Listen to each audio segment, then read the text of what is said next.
ఏంది మామా సొరంగం ఎందుకు పడిపోయింది? గాడిద కొడుకు కేసీఆర్ గాడు ఉన్నాడు కదా, గాడు చేసిందే. 10 ఏళ్లు దాన్ని పక్కన పెట్టిండు. ఆడేనాడైనా మంచి పని చేసిండు గనుకనా? చేసినవన్నీ ఏదో పనులే కదా. అయినా తెలవక అడుగుతా, ఈ సొరంగానికి ఆడికి సంబంధం ఏంది? గేందే అంత మాట నేసినావు.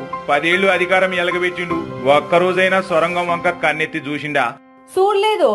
ఇక మరదే అప్పుడెప్పుడు వైఎస్ఆర్ టైంలో మొదలెట్టిర్రట.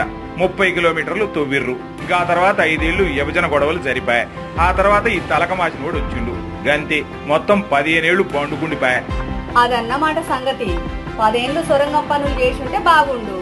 ఇప్పుడు రేవంత్ అన్న వచ్చి పనులు మొదలు పెట్టే వరకు ఒక్కసారి పెచ్చులు ఊడిపోయి పడిపోయినాయి. అంతే కదా. ఇక నీకే అర్థమైంది. ఇక బుర్ర తక్కువ నాయాలకు గాలి అర్థం కాక వాగుతుర్రే. మడత 4 నాయాలు ఎన్నన్ను అంటారు. ఈ ప్రాజెక్టు పూర్తయితే ఉమ్మడి నల్లగొండ జిల్లాకు నీటి కరువు తీరిద్దని రేవంత్ అన్న సురువు చేసిండు. దురదృష్టం కొద్దీ ఈ ప్రమాదం జరిగింది. ఏం చేద్దాం చెప్పు? అవును, రేవంత్ అన్న సంకల్పానికి మనం అండగా నిలవాలి.